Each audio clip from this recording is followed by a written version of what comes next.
Ikhlas paling serius. Dalam banget kayaknya ya.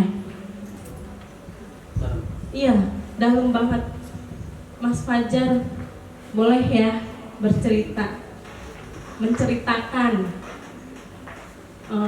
kenapa ngambil judulnya Ikhlas Paling Serius. Silahkan. Halo, assalamualaikum warahmatullahi wabarakatuh. Mungkin karena situasinya di tempat baca, jadi agak suasana agak ini ya, agak kaku. Kita di sini seru-seruan aja. Iya. Saya mau pakai masker aja karena lagi sariawan, kebetulan. Jadi kalau teman-teman yang datang ke sini memang tujuannya untuk ke acara ini, bisa pindah ke depan karena kalau aku sendiri pengennya kita sharing, berbagi pengalaman, kita ngobrol. Saya nggak mau berdiri atau berbicara sendiri di depan, tapi teman-teman malah nantinya ngantuk gitu. Jadi untuk teman-teman yang memang datang ke sini untuk ke acara, bisa menghadapkan bangkunya ke sini biar nggak terlalu kaku. Mendekat aja, biar makin merapat. Biar makin akrab kita. Ya. Oke, terima kasih.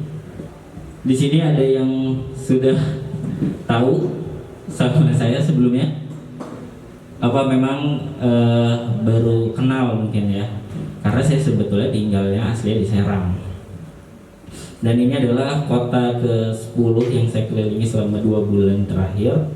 Dan kota sendiri malah yang terakhir, harusnya yang pertama. Nah teman-teman, saya di sini dengan tujuan untuk bisa dibilang menyemangati kita semua dalam literasi, karena literasi bagaimanapun juga bisa merubah hidup seseorang, termasuk saya sendiri.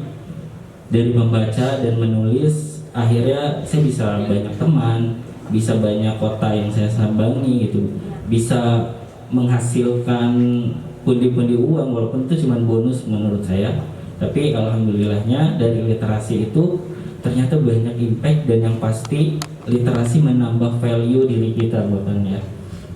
Jadi kalau teman-teman sekarang masih bingung apa nilai diri sendiri yang bisa kita kembangkan, coba mulai dari membaca buku. Karena kalau kata saya tahunya dari Ridwan Kamil, membaca buku itu cara kita mengenal dunia, tapi cara kita untuk dikenal dunia adalah dengan menulis. Nah kalau ditanya tadi kenapa judulnya Ikhlas Paling Serius, ya biar ikhlasnya nggak bercanda. Karena kalau orang kan kebanyakan ikhlas cuma di mulut aja kan, tapi di aplikasi ini enggak. Tapi nah di buku Ikhlas Paling Serius ini saya menulis beberapa kata-kata yang akhirnya saya alami pada saat menulis. Karena buku ini walaupun kecil dan tipis mungkin halamannya, tapi saya tulis selama 3 tahun. Cukup lama untuk sebuah buku quotes gitu. Tapi saya selalu percaya apapun yang saya tulis dengan hati akan selalu sampai kepada hati juga. Makanya kenapa judulnya Ikhlas Paling Serius, saya ingin memberikan pemahaman bahwa ternyata ikhlas itu seperti ini gitu. Seperti itu sih kalau dari judulnya itu. Dan tidak semudah membalikan telapak tangan gitu ya.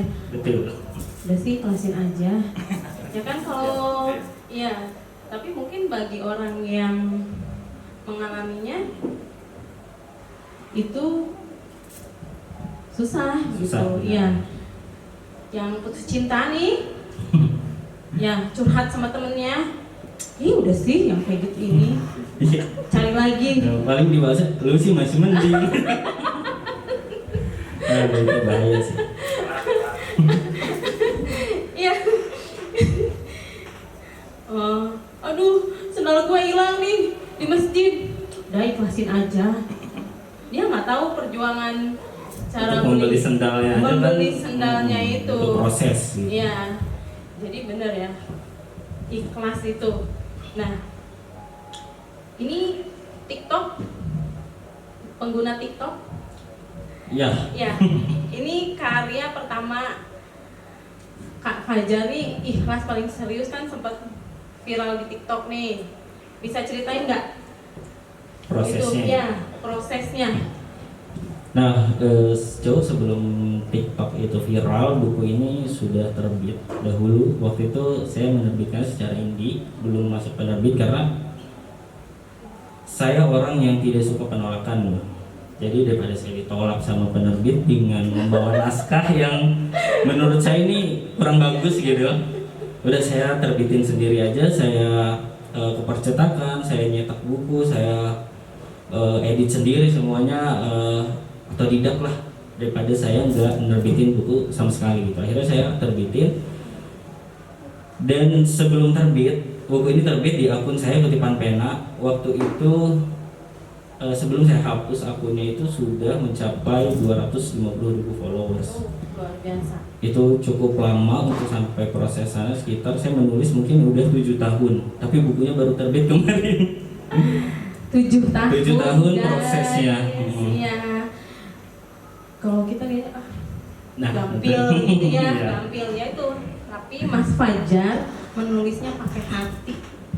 Iya. Ya, betul. Tapi itu bisa juga ya kalau sekarang belajar, misalnya teman-teman di oret-oret, misalnya Iya. Tentu bisa, karena di buku. inspirasi untuk menulis itu kan bukan hanya dari diri sendiri, tapi dari membaca, untuk menambah kosakata kan, membaca terutama, karena tidak ada cara paling cepat untuk bisa menulis selain membaca dan terus menulis. Jadi itu doang yang saya lakukan selama 7 tahun untuk menerbitkan sebuah buku. Mungkin kalau saya orang yang mudah menyerah dan bosenan gitu, walaupun memang sempat beberapa kali mengalami kejenuhan hingga akhirnya saya hapus sebuah akun yang bisa dibilang itu adalah cara saya untuk menulis. Karena tahu sendiri kan, kalau nulis di akun sendiri itu teman-teman tuh kayak, oh lu galau mulu gitu. Padahal kan kita cuman pengen meluapkan perasaan gitu kan. Walaupun kadang itu kan dari cerita orang, dari buku yang kita baca gitu kan, pengen sesuatu gitu. Tapi teman ternyata banyak yang bilang, galau mulu kiri gini. Akhirnya saya mencoba untuk membuat sebuah akun, sampai akun itu nggak ada yang tahu siapa orang di balik itu, sampai followersnya hampir 200.000. Jadi ketika followers 200.000 dan banyak orang yang mulai notice akun tersebut, akhirnya saya memberanikan diri, oh ternyata saya bisa nih berkarya gitu ke teman-teman yang lain. Setelah itu buku ini terbit, cuman pertama kali terbit itu saya pre-order cuma laku 100. Itu dari akun yang sangat besar, menurut saya laku 100 itu sangat sedikit. Dan setelah itu karena lakunya sedikit, saya mencoba memutuskan untuk berhenti menulis aja deh, karena udah 7 tahun tapi nggak dapat apa-apa gitu kan. Mending saya melakukan hal lain deh, dibanding saya terus fokus, karena saya nggak tahu sampai kapan ini bisa berdiri tegak di hal yang saya inginkan gitu, termasuk hobi menulis ini. Nah, setelah saya memutuskan menulis untuk berhenti selama 3 bulan, buku ini viral di TikTok. Padahal saya nggak punya TikTok. Itu gimana tadinya? Saya juga nggak tahu, bahwa sampai sekarang saya juga masih mencari siapa yang viralin si buku ini di TikTok. Dia nggak follow saya juga nggak tahu dia dapat bukunya dari mana gitu, karena saya jualnya juga cuma sedikit. Akhirnya banyak yang DM di Instagram, "Kak, bukunya viral nih di TikTok gitu." Saya nggak punya TikTok kan, akhirnya saya bikin TikTok tuh untuk lihat buku saya. Karena buku Ikhlas Paling Serius dulu masih ada sisa 3 di rumah, saya bagiin ke teman, coba dong post di TikTok, siapa tahu rame gitu ya. Akhirnya karena saya tidak mau melewatkan sebuah kesempatan gitu, momen, jadi saya membuild semua itu untuk jadi viralnya dibuat akhirnya. Setelah walaupun awalnya cuma 1 yang viral, akhirnya teman-teman semua saya kirimin videonya, upload dong di TikTok gitu. Dan semuanya pada FYP gitu kalau di TikTok ya. Semua rame sampai jutaan, dan sampai sekarang penonton buku Ikhlas Paling Serius kalau di hashtagnya sih sekitar hampir 200 juta. Wah, luar biasa ya. Boleh tepuk tangan ya. Dan dari 100 eksemplar yang saya jual pada saat itu, sekarang sudah lebih dari 70.000 eksemplar yang terjual di Indonesia. Alhamdulillah. Luar biasa, Mas Fajar. Jadi sampai sekarang itu belum tahu siapa yang Oh belum. Makanya saya masih mencari-cari gitu video dulu tuh, soalnya dia tuh nggak nge-tag saya, nggak pakai hashtag buku saya, jadi susah untuk dicari. itu ada quote yang mungkin sangat-sangat menyentuh. Nah, yang kena di hati dia itu luar biasa ya. Nah, pernah nggak bermimpi buku ikhlas paling serius ini bisa sampai jadi buku bestseller, bisa jadi viral gitu? Kalau mimpi, mungkin semua orang penulis pasti bermimpi bukunya bisa bestseller. Bahkan beberapa tahun yang lalu saya datang ke Gramedia, saya sama teman saya berdiri di rak bestseller, minta fotoin teman. Saya bilang ke teman saya bahwa buku saya suatu saat nanti akan di sini. Padahal saya belum bikin buku. itu juga saya ngehalu aja gitu kan, karena saya mikir saya udah lama menulis, ya udah, walaupun saya berhenti saya punya foto ini gitu untuk bukti bahwa saya pernah punya mimpi untuk menjadi bestseller. Dan alhamdulillah hampir di seluruh Gramedia buku Ikhlas Paling Serius dan Sabar Paling Dalam terpajang di rak bestseller. Itu suatu mimpi yang saya sendiri tidak percaya hingga saat ini. Luar biasa ya. Tapi kan nggak, emang dari 7 tahun itu. 7 tahun itu, iya. Iya. Tidak mudah. Harus ikhlas, sudah. Iya benar. Ini serius. Ini juga ya buat aku pribadi. Ikhlas menunggu. Banyak pembelajaran juga gitu. Ya ternyata ikhlas tuh nggak mudah, semudah kita mengucapkannya gitu kan. Udah sih ikhlasin aja. Ikhlas Bener? itu juga ada ilmunya, Pak. Nah, nggak bisa kita sekadar ngomong ikhlas gitu kan, Iya. karena ikhlas itu memang kalau sama sabar tuh dua hal yang tidak bisa dipisahkan. Dia harus berbarengan gitu, nggak bisa kita pilih ikhlas atau sabar. Makanya di judulnya ikhlas sama sabar itu langsung digabung. Biar dia nggak bisa terpisahkan. Iya, betul. Nah, kayaknya aku penasaran juga nih ya, Mas Fajar. Kayaknya bijaksana banget. Ya kan? Ya nggak sih? Itu cuma Ya. tulisan doang. Bijaksana banget dalam menyikapi masalah ya. Nah, dari buku Ikhlas Paling Serius itu kan kalau aku lihat ada yang putus cinta, ada kehilangan orang yang dia cintai, kemudian ada yang kegagalan, kecewa gitu. Tapi bisa menyikapinya gitu. Nah, kalau boleh tahu gitu Mas Fajar, dari pengalaman sendiri atau sering sharing atau sama orang tua atau ada guru tersendiri, gimana? Kalau saya sebetulnya memang punya guru spiritual lah, bisa dibilang orang Gak yang apa-apa ya, gak apa-apa ya, aku kepo gak nggak apa-apa ya. apa-apa, karena kalau nggak kepo nggak ada pertanyaan. Jadi memang saya punya guru spiritual yang bisa dibilang adalah guru saya mengaji lah. Iya. Saya selalu datang ke dia ketika saya punya masalah gitu. Bahkan buku Ikhlas Paling Serius itu bukan buku soal cinta doang sebetulnya, putus gitu. Iya. Karena di sana banyak hal yang saya tulis tentang kehilangan. Kehilangan itu kan bukan hanya kehilangan pasangan, kehilangan orang tua, kehilangan anak misalkan meninggal atau apa. Di buku inilah saya menuliskan bahwa oh kayak gini loh cara ikhlas. Kalau ditanya arti ikhlas dan sabar, hingga saat ini saya masih mencari arti dari ikhlas dan sabar. Tapi yang saya tulis bukan artinya, tapi hal apa yang telah saya lalui, dan ketika saya lalui sikap saya terhadap keikhlasan dan sebuah kesabaran itu seperti apa. Makanya di buku Ikhlas Paling Serius dan Sabar Paling Dalam saya menganalogikan seperti alam semesta, misalkan bumi tetap memberikan kehidupan kepada manusia yang bahkan dengan sengaja dia menginjaknya, meludahinya, bahkan merusaknya. Itu bumi gitu, yang dia tidak memiliki dosa apapun. Apalagi kita manusia yang tiap hari melakukan dosa, tapi kita tidak bisa sabar dan ikhlas. Malu lah gitu sama ciptaan Tuhan yang lain.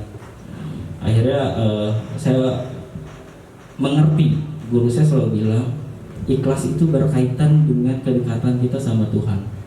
Semakin kita dekat dengan Tuhan, semakin kita merasa bahwa tidak ada jarak lagi antara kita dan Tuhan, kita akan mudah menerima hal apapun yang terjadi dalam hidup ini, bahwa semua itu sudah ketetapannya.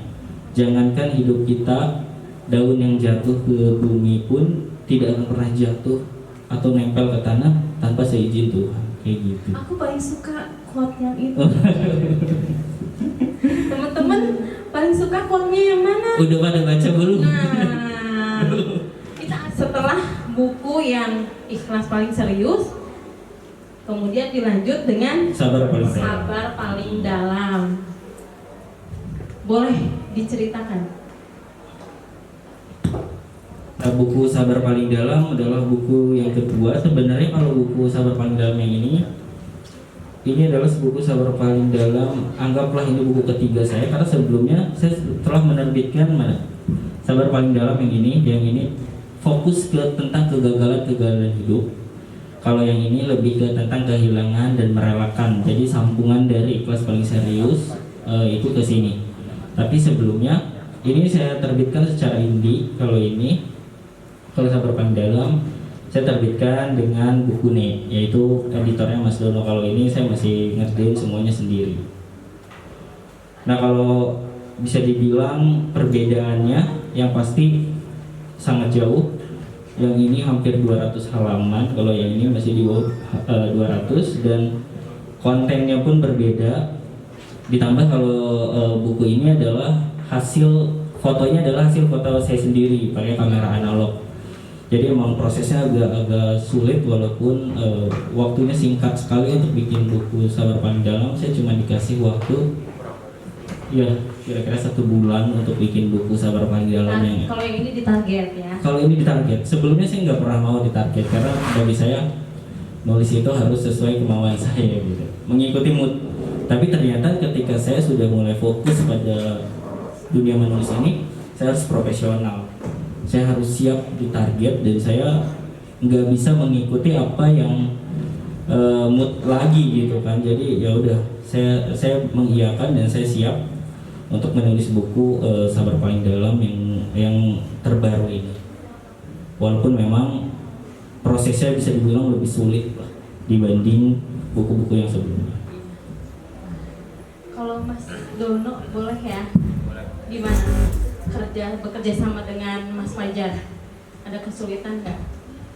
Kalau kerja sama dengan Bang Fajar sih sejauh ini sih menyenangkan. Cuma emang awalnya agak deg-degan juga sih, karena kan kita tahu track recordnya dia di buku pertamanya tuh pecah banget lah, bukunya viral gitu, terus bestseller gitu. Jadi agak deg-degan, wah ini penulis bestseller gimana ya, rese enggak ya.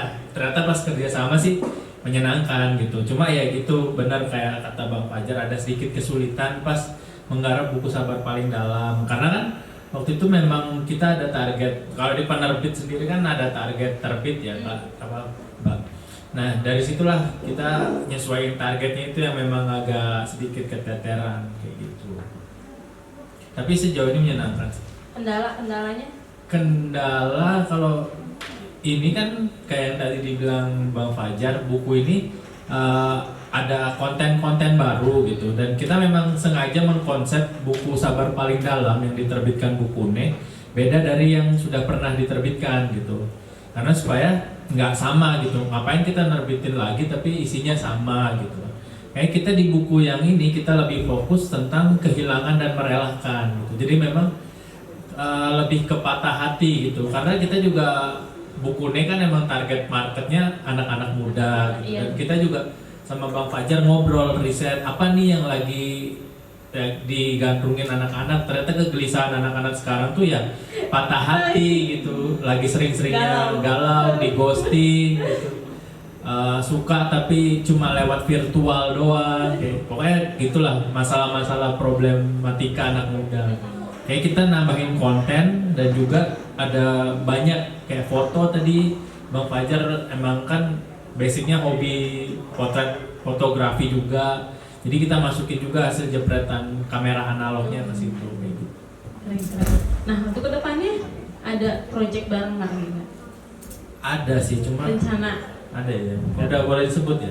Ada. Jadi masih rahasia berarti ya? enggak sih, sebenarnya udah di-share juga di Instagramnya Bang Fajar. Jadi kebetulan beberapa bulan ke depan memang beliau ini akan menerbitkan sebuah novel perdana. Jadi minta doanya juga buat teman-teman. Kan kalau buku bestseller yang kita lihat di meja ini lebih ke quotes, kutipan gitu. Kali ini dia ingin memberanikan diri mencoba untuk membuat sebuah novel. Mungkin mau dikasih tahu sedikit tentang apa novel? Boleh. Kalau mau tahu, saya sering share di Instagram.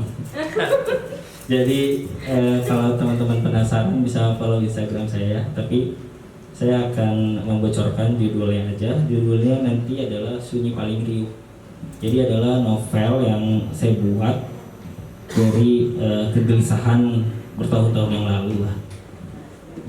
Tentang ada problematikanya, ada keluarga, ada pertemanan, dan juga ada percintaannya juga. Nggak jauh-jauh lah dari buku pertama dan kedua kayak gitu. Ini ada yang quotes yang ketika kamu mencintai manusia sejatuh-jatuhnya, maka bersiaplah kecewa sedalam-dalamnya. Pernah?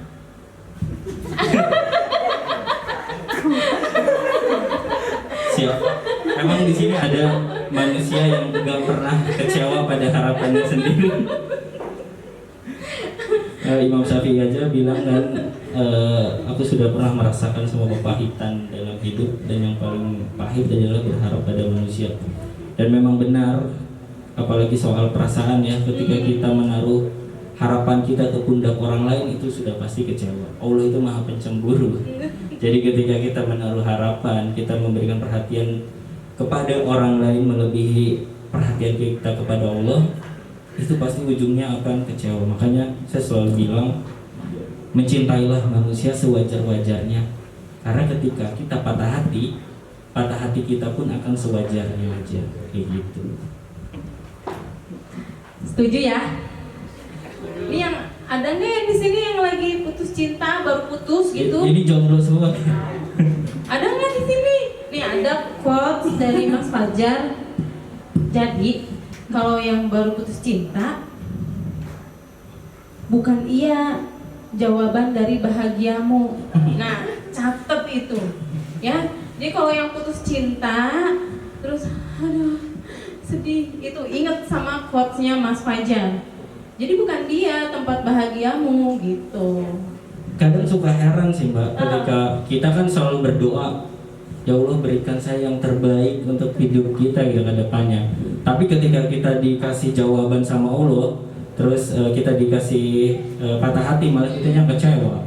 Iya. Kita nggak mau ternyata, padahal itu hasil doa kita minta yang terbaik. Tapi ketika kita dipisahkan dengan orang yang paling menurut kita terbaik, malah kita sendiri yang patah hati, padahal itu doa kita sendiri.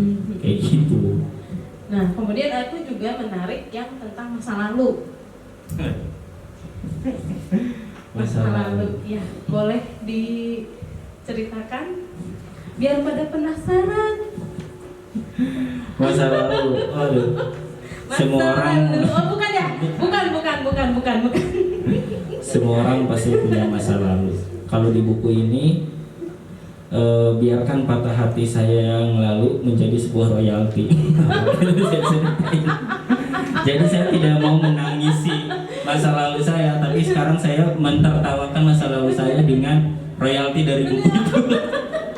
Luar biasa ya, masa lalunya jadi royalti luar biasa. Iya, daripada kita nangis terus-terusan, galau, gak jelas gitu. Mending patah hati kita tuangkan pada buku gitu, tulisan, supaya suatu saat kita sendiri yang akan merayakan kehilangan tersebut. Oh. Masalahnya sekarang jadi uang saku. Masa lalunya jadi uang saku. Nah, ini juga ada nih yang untuk hati yang pernah kau jaga, untuk jemari yang pernah kau genggam, untuk pundak yang pernah jadi tempat kau bersandar, dan untuk aku yang kau biarkan melangkah pergi. Dulu kau berjanji. Ini udah sambil curhat. Moderatornya kayaknya. Dulu kau berjanji untuk melengkapi kekuranganku, sampai akhirnya kekuranganku dijadikan senjata untuk kau meninggalkanku. Dulu kau berjanji untuk peduli, tapi setelahnya kepedulian itu lama-lama menghilang dan menjadi sebab kecurigaan. Lalu kesalahpahaman yang terjadi menang di atas kekhawatiran yang semestinya diluruskan. Dulu kau berjanji akan menuntunku untuk menjadi lebih baik, namun ternyata kamu enggan, walau sekadar melangkah bersama. Dulu kau berjanji bahwa di hatimu akan selalu ada aku, hingga aku harus menelan kenyataan bahwa kini di sampingku tidak ada kamu. Itu dulu. Untuk sekarang aku mengikhlaskanmu. Nah, ini mungkin yang bullshit gitu ya, dijanjinya digombalin atau gimana Ini korban ghosting. Ini teh iya gimana ini? Ini itu kata-kata korban ghosting sebenarnya. Cuman saya perindah aja gitu. Ngomong bullshitnya dalam banget. Ini jadi cewek-cewek, nah cowok jangan gitu ya. Iya, jangan. Jangan. Cewek juga ada. Kalau cewek itu kalimat yang untuk menguatkan, aku mengikhlaskanmu gitu. Nah, tidak. Iya benar, ini lebih ke pengalaman sih ya. Ya kan, pengalaman. Nah, kemudian nih ada, nah yang ini nih, yang tadi ya sudah disampaikan. Ikhlas itu berkaitan dengan jarakmu dengan Tuhanmu. Semakin dekat seseorang dengan penciptanya, maka semakin mudah dia menerima segala ketetapannya. Nah, berat banget ini kalimatnya. Berat banget ya. Ini berat. Karena ikhlas itu memang Berat banget. hadiahnya kan surga. Kalau gampang ada kipas angin. Kipas angin juga susah. Tuh gimana aja harus naik ini kan, panjat pinang. Karena ikhlas itu takarannya mungkin kita ikhlas apa enggak sih gitu. Nah kalau menurut saya Ya kita semuanya patah hati apapun, kehilangan apapun, mungkin ini quote yang bisa menguatkan ya. Iya, quotes itu adalah saya bikin ketika saya memutuskan untuk tidak lagi berpacaran. Saya mutusin jomblo. Jadi Sayang ya. enggak, tenang, ini belum selesai. Tenang. Ganteng jomblo. Enggak. Pada saat itu. Enggak, pada saat itu Pada ya. saat itu. Nah, enggak. Sekarang saya sudah menikah. Nah, Enggak apa-apa. tapi Masih ada yang perjalanannya menikah itu menurut saya itu adalah bukti bahwa saya ikhlas dan sabar. Saya menciptakan quotes itu adalah mungkin 3 tahun sebelum saya menikah, 4 tahun lah. Setelah 4 tahun itu saya mencoba untuk fokus pada diri saya. Saya mencari guru, saya memperbaiki diri. Saya ingin memantaskan diri untuk jodoh saya nanti. Jadi saya mencoba untuk tidak dekat dengan siapapun. Jadi saya jomblo. Nah, Itu patah hati yang mau deketin Mas Fajar, cewek-cewek. caranya bukan seperti itu. Kalau saya mendekatinya, akhirnya saya ta'aruf. Saya dijodohkan oleh ustadz saya, bahkan dari tukar CV, ta'aruf sampai menikah saya cuma butuh waktu 1 bulan, langsung menikah. Jadi saya tidak ingin melewatkan proses pernikahan saya dengan pacaran karena takutnya akan menjadi sebuah kesia-siaan lagi. Jadi saya tidak sedang jatuh cinta, tapi saya membangun cinta tersebut setelah menikah. Wah. Aduh. Mbak. Mbak. Tuh ya. Bahkan saya tidak mengenal istri saya sama sekali. Jadi kita cuman kontekan itu mungkin 5 hari, hamil 5 menikah baru saya dikasih nomor sama ustadz saya. Enggak. Jadi sebelumnya cuma di grup saya, Murobi lah disebutnya ustadz, dan istri saya. Ikut nggak istrinya? Ada di belakang dari. Mbak, alhamdulillah luar biasa sekali. Kebetulan kita sama-sama jomblo 4 tahun.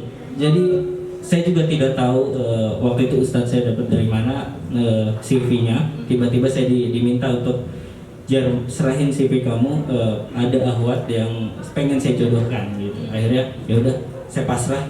Memang ragu sih ketika ta'aruf itu, memang ragu, tapi semakin saya ragu semakin saya maju, karena ragu itu kan datangnya dari setan. Karena saya selalu percaya kalau dia jodoh saya, jangankan hamin seminggu, hamin 1 jam aja bisa batal itu pernikahan. Tapi alhamdulillah semua lancar, dan memang ternyata dia yang bisa menerima segala kekurangan saya, dan saya yang akhirnya tidak bisa menerima kelebihan dia karena terlalu banyak. Wah, luar biasa. Masih saya belajar karena kekurangan saya mungkin masih banyak dibandingkan hal-hal yang luar biasa yang ada di istri saya. Gimana? Ada yang pengen taruh? Bisa menghubungi ya lah? Bisa. Kebetulan ustadz saya memang ngumpulin CV.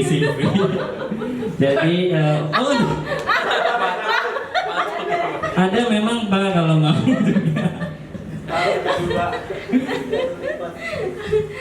Boleh jadi ini ya, jadi biro. Nah, kemudian ada yang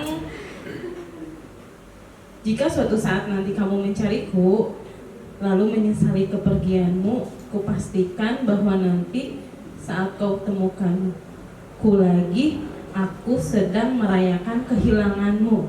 Itu dalam banget, balas dendam. Sedang merayakan. Jadi ya yang dulu-dulu pernah menyakiti, saya sekarang sudah happy. Sangat gitu. bahagia gitu. Iya. Sebetulnya ketika kita masih memiliki perasaan dendam, bahwa kita ingin membuktikan bahwa kita bisa lebih baik dari pasangannya sekarang, itu sangat sulit untuk kita berkembang. Tapi ketika kita sudah ikhlas, kita menerima bahwa dia memang bukan yang terbaik, udah kita lupakan dia, kita punya kehidupan masing-masing. Saya juga mencari sosok yang terbaik, maka disitulah Allah memberikan segalanya gitu. Bahkan kalau kita masih memiliki rasa untuk menyakiti dia, itu kayaknya belum ikhlas. Karena sabar itu adalah, sabar paling dalam adalah ketika kita tetap mendoakan kebaikan kepada orang lain, bahkan orang tersebut saat itu masih menyakiti kita. Ya. Betul? Ya, setuju ya. Nah, ini coach. Tapi ini sebelumnya nanti ada quiz ya? Ada sesi tanya jawab ya. sama games kita nanti. Saya Games, bawa ya. buku, nanti akan ada giveaway teman-teman. Jadi jangan terlalu kaku. Tapi kalau di Gramet di perpus ini mau nggak boleh berisik sih ya. Oh boleh. Boleh. Oh Iya, boleh. kalau lagi Apa ada ya? momen kayak Agak gitu. meriah sih, bukan Iya, berisik. iya. Tapi aku boleh bacain satu quote, Oh, boleh. ya, satu ya. Nih, sabar adalah ilmu tingkat tinggi, bentuk syukur paling dalam, dan bentuk ikhlas paling serius. Nah, boleh tepuk tangan? Ya, itu quote penutup dari buku Ikhlas Paling Serius. Oke, ada yang mau bertanya? Ayo teman-teman. Oke, Angkat. silahkan angkat tangannya. Kita sharing aja, Sharing berbagi aja. pengalaman di sini. Oh, maju aja kali ya. Maju aja ya. Ya, maju aja. Nggak nyampe ya? Oh kalau pakai ini nggak bisa berarti ya? Oh udah di ini. perkenalkan. Bismillahirrahmanirrahim. Assalamualaikum warahmatullahi wabarakatuh. Waalaikumsalam warahmatullahi wabarakatuh. Sebelumnya, perkenalkan kepada saya Sepsepi. Saya merupakan mahasiswa UIN SMA Banten. Sekarang saya semester 6. Saya ingin tanya tentang apa sih motivasi Kak Fajar untuk menulis. Apalagi tadi Kak Fajar harus tunggu 7 tahun kan. Nah itu Kak Fajar masih yakin, tetap yakin pada kata-kata. Terima kasih. Assalamualaikum warahmatullahi Baik, wabarakatuh. silahkan. Waalaikumsalam warahmatullahi wabarakatuh. Luar biasa. Mahasiswa UIN kemarin baru seminggu yang lalu saya ngisi acara di seminar UIN Banjarmasin, Kalimantan Selatan. Di sana juga pertanyaannya hampir sama sih. Tadi itu apa alasan saya menulis ya?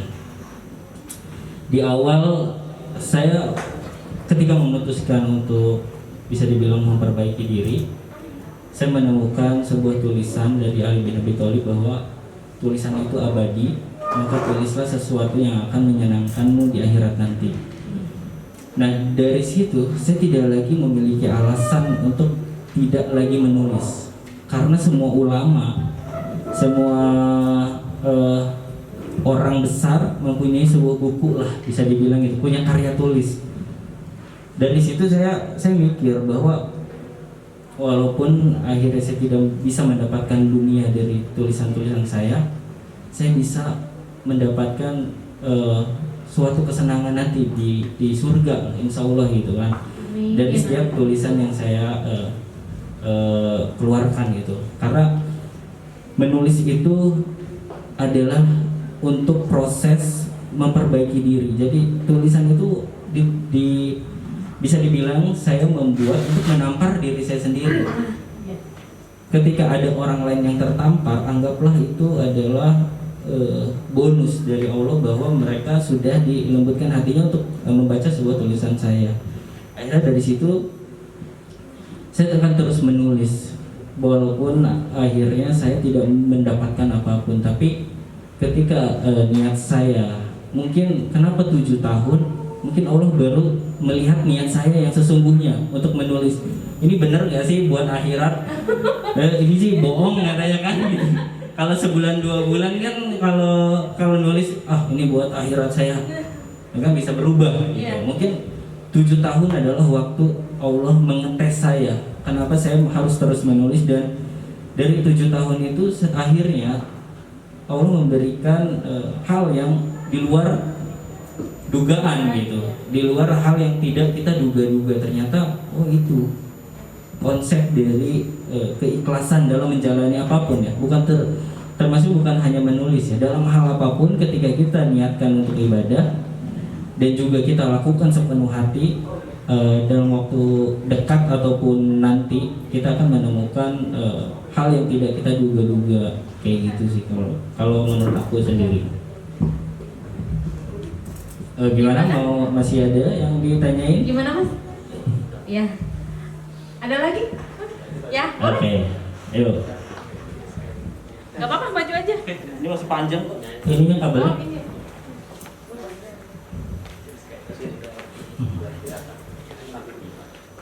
Bismillah, Assalamualaikum Mas Fajar. Waalaikumsalam. Perkenalkan nama saya Uga, saya daripada Rincang.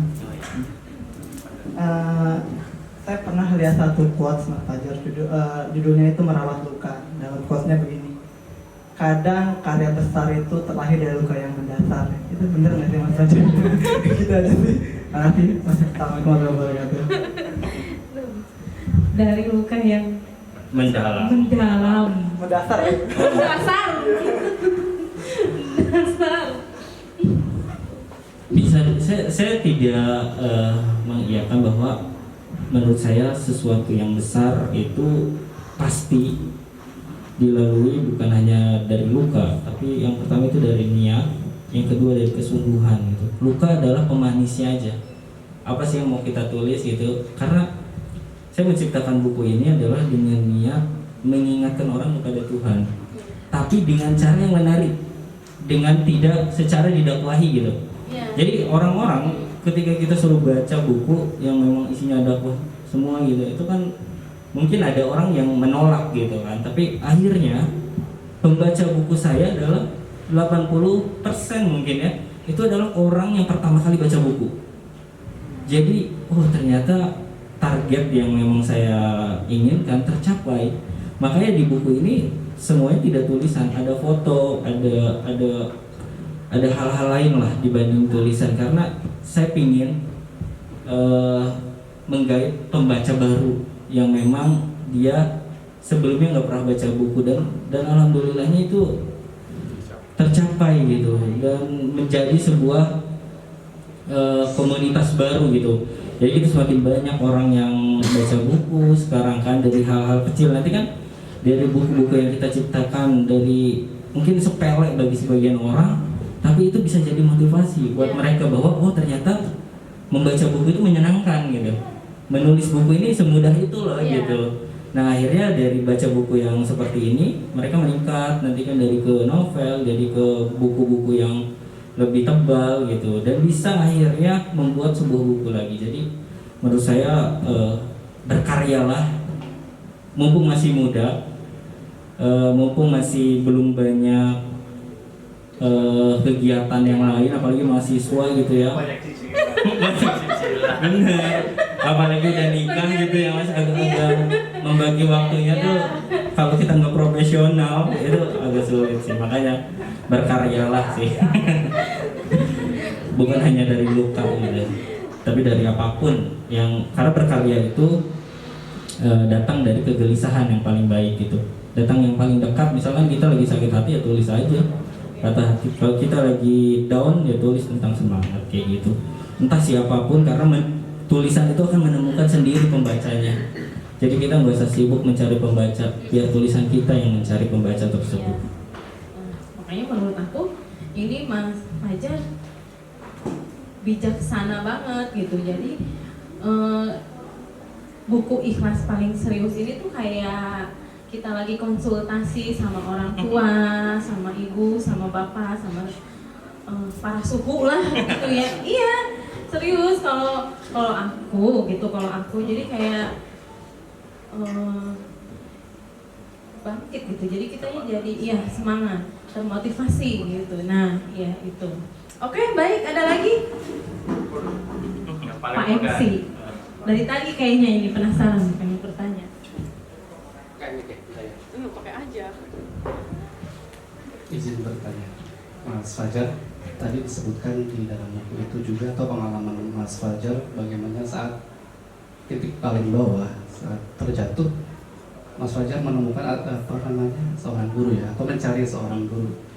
Nah, apa yang disampaikan Mas Fajar kepada kita semua, khususnya bagi teman-teman yang masih berusia masih di bawah 20 tahun atau di bawah 30 tahun gitu ya, atau untuk kita semua lah ya, bagaimana kesendirian itu tidak baik ya, bahwasanya harus mencari seseorang itu bisa untuk sebagai partner dalam berdiskusi, kemudian atau bahkan menjadi sebuah tadi guru spiritual. Nah, bagaimana fenomena anak-anak zaman sekarang yang katanya, gue sih orang yang introvert, nggak mau ketemu orang kayak gitu, atau menikmati self love gitu ya, pengen mencari sendiri dengan caranya sendiri, dengan tanpa mendapatkan guru yang proper gitu untuk menghilingkan untuk menyembuhkan lukanya seperti itu. Bagaimana pesan yang ingin disampaikan oleh Mas Fajar tentang ini? Terima kasih. Luar biasa, ini Pertanyaannya berat sekali ya, sampai saya nggak bisa mengangkatnya. Serius. Sangat serius. Ini adalah pertanyaan yang tidak saya persiapkan. Tapi di buku tadi di bio yang membaca bahwa saya adalah seorang introvert.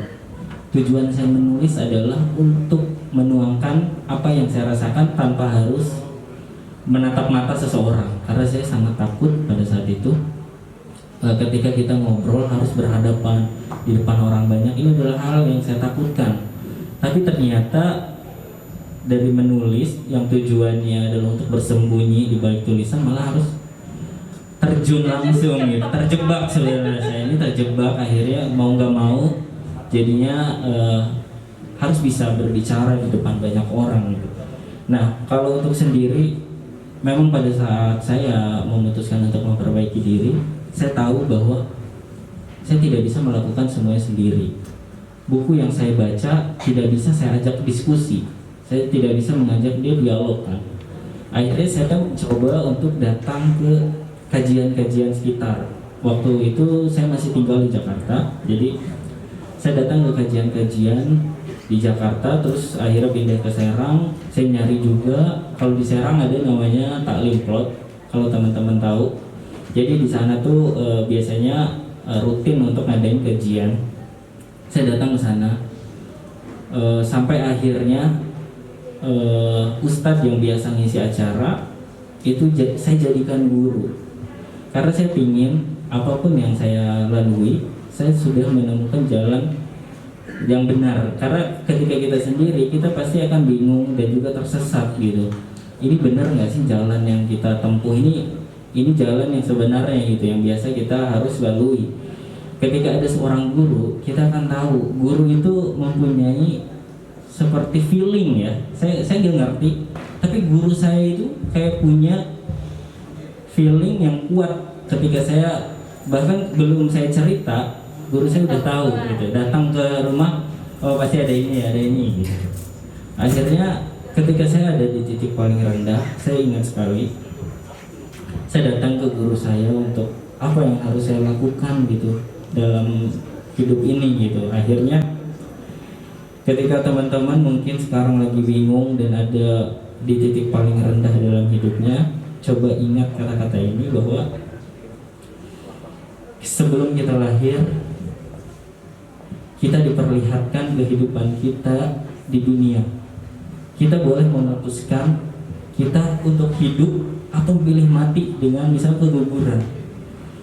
Dan ketika kita memutuskan untuk hidup, berarti ada hal indah yang kita lihat di alam sebelum kita lahir. Entah hal indah apa gitu. Jadi ketika teman-teman sekarang lagi down, lagi putus cinta atau lagi ada di titik terendah, selalu percaya bahwa kenapa kita ada di dunia ini, berarti kita telah melihat keindahan yang akan terjadi kelak di dunia kepada kita. Jadi menurut saya itu adalah petuah, maksud nasihat dari seorang guru kepada muridnya bahwa ternyata saya hanya cukup perlu bersabar untuk menemukan hal indah itu. Karena kalau saya tidak akan menemukan hal indah, mungkin saya sudah memutuskan mati pada saat saya masih ada di dalam kandungan. Jadi teman-teman yang lagi ada di titik paling rendah sekarang, cukup bersabar dengan datangnya hal indah itu entah kapan. Walaupun kita besok harus mati, mungkin hal indah itu akan kita lalui di akhirat nanti gitu. Oke. Gimana Babah?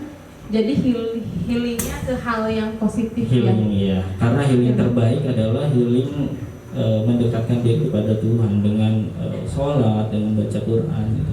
Karena kalau kita healing ke pantai, pulang dari pantai pusing lagi. Pasar gitu. Iya. Ke mall ya.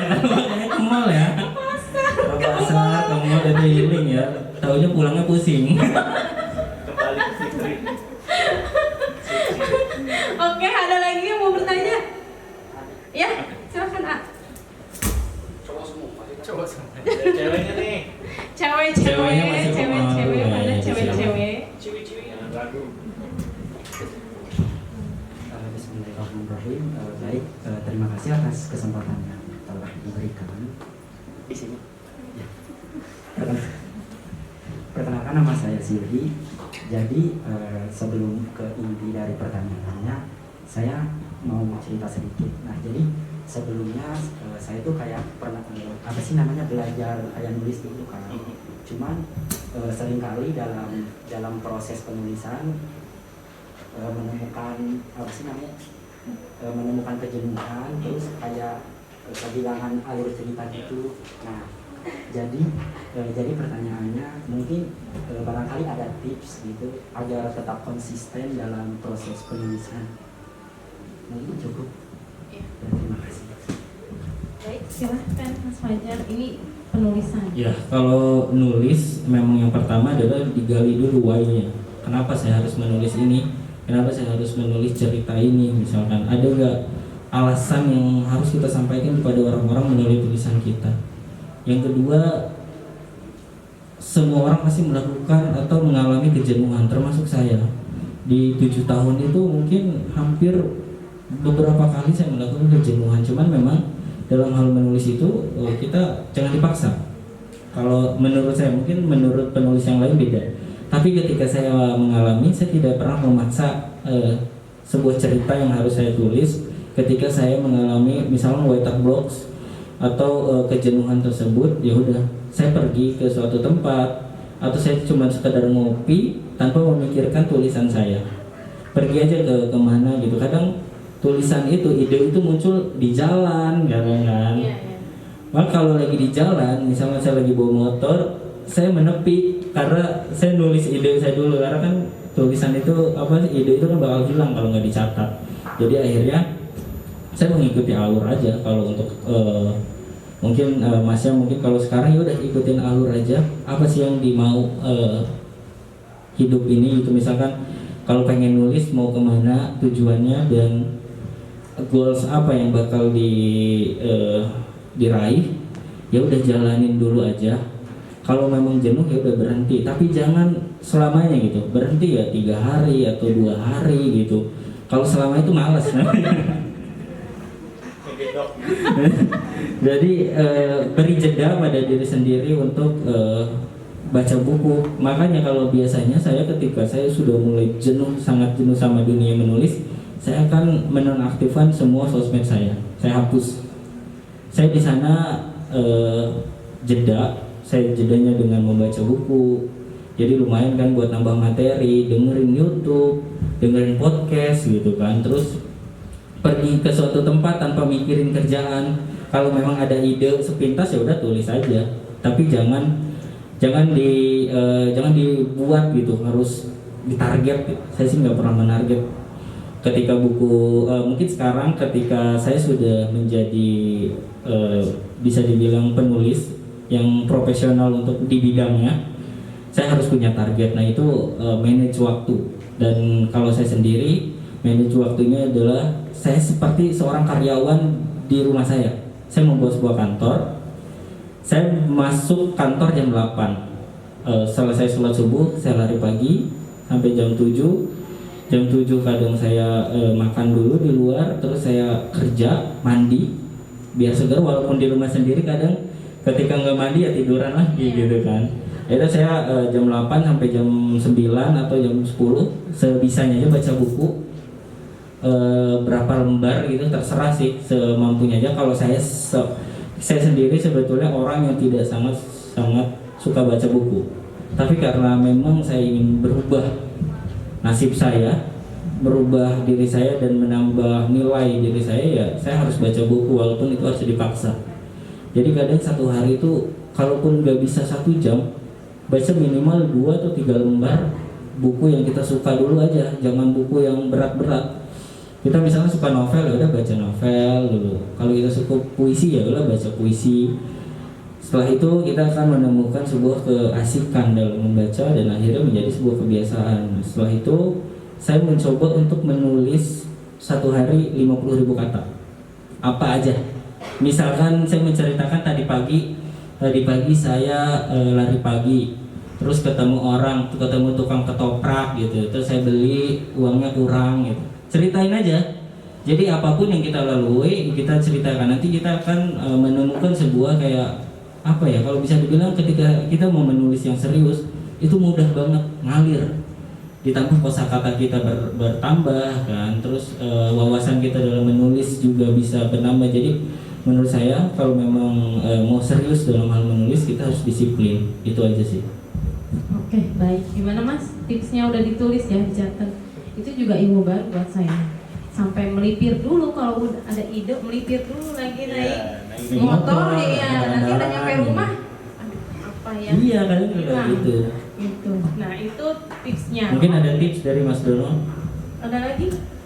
Mungkin nambahin aja sih, saya kan dari penerbit bukunya juga, maksudnya selain Bang Fajar megang beberapa penulis juga, banyak penulis juga. Emang kendala untuk jadi seorang penulis itu emang itu sih, writer's blocks itu yang memang kadang buntu ide itu emang sering banget, bahkan untuk penulis yang Bang Fajar atau penulis-penulis lain yang udah menghasilkan banyak karya sampai puluhan karya pun pasti akan menemukan itu gitu, dan itu manusiawi banget gitu. Ada namanya titik jenuh kan.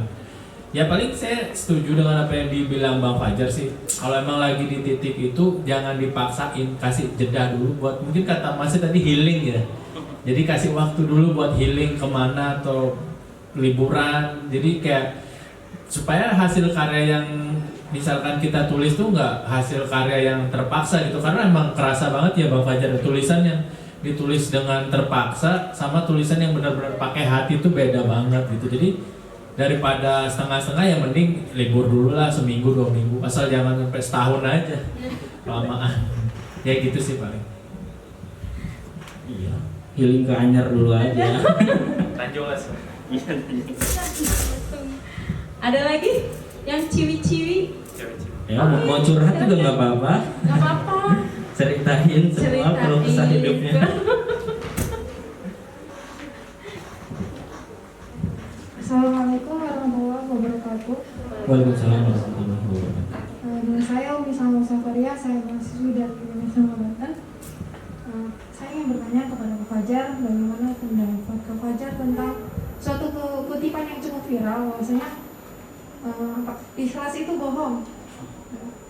Yang ada hanyalah terpaksa lalu terbiasa. Terima kasih. Assalamualaikum warahmatullahi wabarakatuh. Silahkan. Ya itu yang nulis juga teman saya sebenarnya. Dia juga udah baca buku saya, akhirnya dia bilang ikhlas itu bohong katanya. Menurut saya entah ya, setiap orang pasti memiliki pendapatnya masing-masing. Menurut dia mungkin ikhlas itu bohong, tapi menurut saya itu benar adanya. Karena saya sudah menemukan titik ikhlas yang menurut saya, oh ini sebuah keikhlasan gitu, yang tidak bisa didapatkan ketika kita jauh dari Tuhan. Pernah nggak sih kayak ngerasa ketika kita lagi deket-deketnya sama Allah nih, kayak bener-bener kayak iman nih lagi naik gitu, kayak gampang aja ngeikhlasin sesuatu gitu, uang hilang, ya udahlah gitu, nanti juga dapat lagi. Terus kita ketemu orang di jalan ngeselin, ya udahlah jangan diladenin. Terus kita ngerasa bahwa apa yang kita lakukan menambah keimanan lagi. Menurut saya ikhlas adalah yaitu tentang apa yang kita lakukan, tentang hal-hal ibadah gitu. Karena kan definisi ikhlas itu masih saya pelajari dan saya cari gitu. Tapi ketika saya melakukan sesuatu dan menurut saya ini bernilai ibadah, itu adalah sebuah keikhlasan. Gitu sih. Kalau menurut dia ikhlas itu bohong, ya mungkin sudut pandang dia berbeda. Bisa jadi kita berbeda dalam hal agama. Jadi karena pesan dari buku ini tidak sampai kepada dia. Menambahkan Mas Davis. Mau nambahin dikit tadi buat Alifa ya? Ya mau nambahin dikit. Bener yang nambahin juga yang dibilang Bang Fajar, kalau setiap karya itu sebenarnya udah ada pembacanya kan, cuma kita nggak tahu siapa pembaca kita. Cuma kalau dari penerbit kan biasanya lebih ke strategi kan, pemasaran. Sebenarnya ada triknya juga sih, walaupun kita belum tahu pembaca kita siapa. Ya kita bisa juga dengan cara ya menjemput pembaca kita gitu. Dengan cara gimana? Ya dengan cara di era media sosial ini kan sekarang eranya udah sosmed banget ya, apa-apa konten.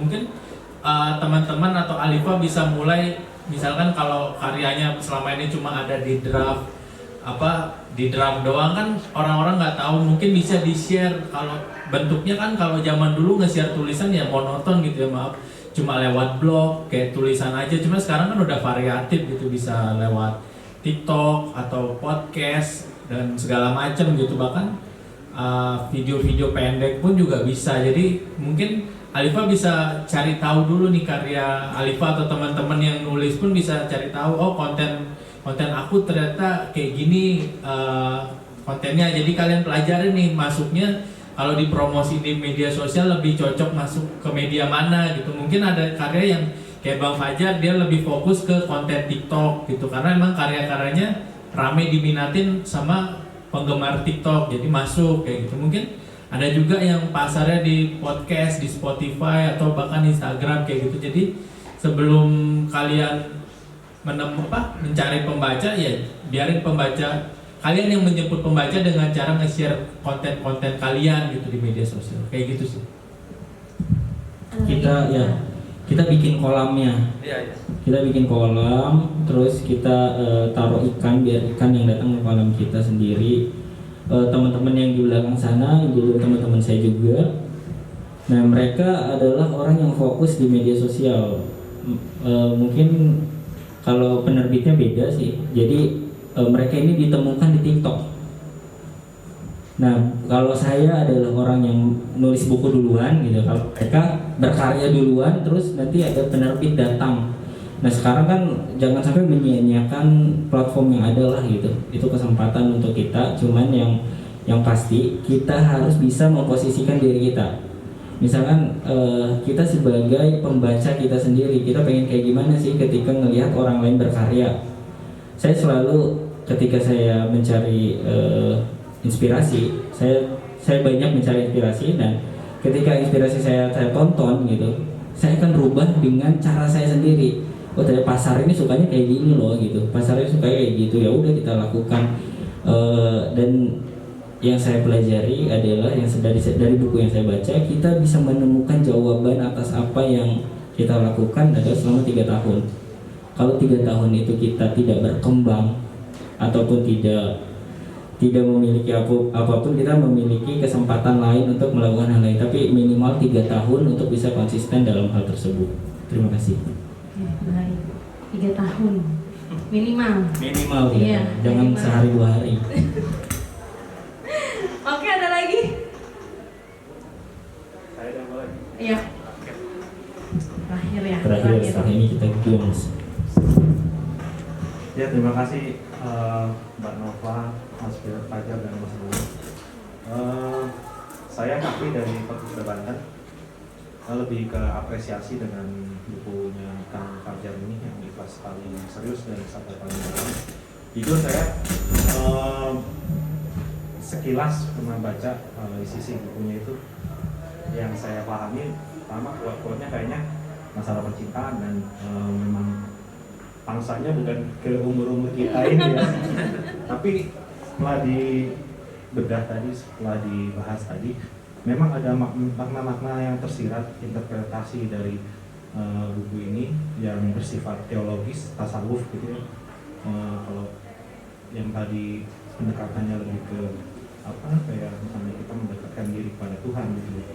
Yang tadi yang dibicarakan Mas Fajar itu bagaimana kita berdoa terbaik menurut diri kita sendiri, Tuhan mengabulkan, tapi menurut kita itu kekecewaan itu, padahal menurut Tuhan itu yang terbaik itu luar biasa sekali.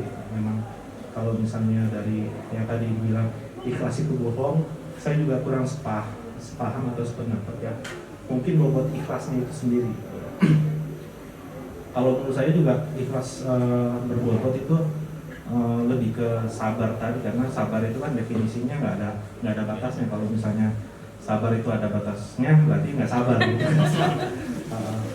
Ya kan ada juga tuh kutipan liriknya Payung Teduh itu ya, kita adalah sisa-sisa keikhlasan yang tidak diikhlaskan.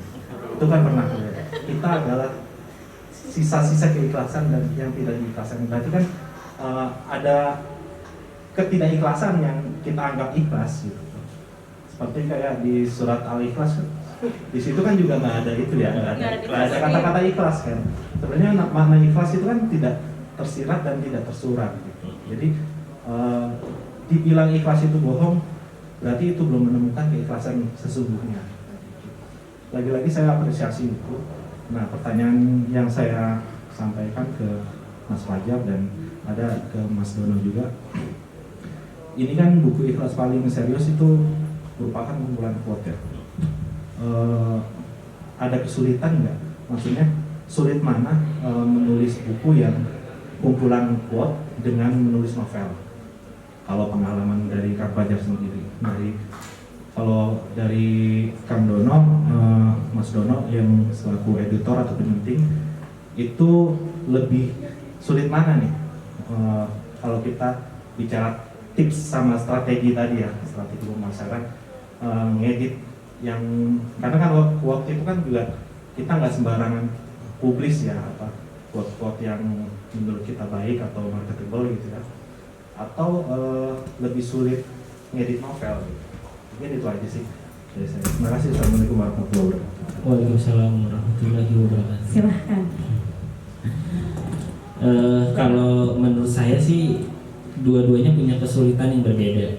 Kalau quotes itu termasuknya puisi atau yang lain adalah rangkuman dari tulisan-tulisan panjang. Jadi saya nulis dulu panjang bisa sampai 1 halaman, tapi saya rangkum intinya karena saya tidak ingin pembaca saya ngantuk baca buku saya gitu. Ya udah langsung intinya aja, walaupun di setiap buku saya adalah saya menciptakan ruang di tulisannya, menciptakan ruang yang membebaskan siapapun masuk ke dalam ruang tersebut dengan membawa masalahnya, dan si pembaca ini akan menemukan jawabannya sendiri. Jadi di quotes-nya itu saya tidak plek-plekan harus kayak gini gitu, karena sudut pandang orang kan pasti beda-beda. Jadi ya udah saya biarkan orang menemukan ruangnya sendiri dan jawaban yang ada di ruang tersebut dan keluar dengan perasaan yang lebih lega gitu. Cuma kalau untuk novel bisa dibilang itu yang paling sulit adalah menentukan alur terus kayak siapa aja yang ada di novelnya gitu, tokohnya, ceritanya, tempatnya. Kan kalau saya sendiri membuat novel, saya riset. Misalkan saya harus ke tempat ini yang diceritakan, saya datang ke sana, saya fotoin setiap sudut yang ada di ruang tersebut untuk saya ceritakan. Dan itu yang memang agak memakan waktu.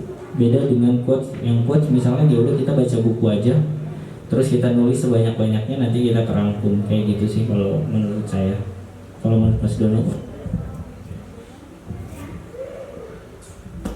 Kalau untuk kesulitan dalam mengedit sih sebenarnya ada apa ya? Bilang perbedaan antara mengedit quotes dan novel. Menurut saya sih sama-sama sulit gampang. Misalnya ada tingkat, sama yang dibilang Bang Fajar, ada tingkat kesulitannya masing-masing gitu. Kalau yang di novel sendiri mungkin beda, yang bikin jadi sulitnya itu karena jumlahnya kan. Jadi kita kalau di ngedit novel tuh bisa 100 sampai 200 halaman Word gitu ya, sama kayak ngecek skripsian lah. Kalau kayak jadi dosen, istilah editor tuh udah kayak dosen, ngecek banyak lembar gitu.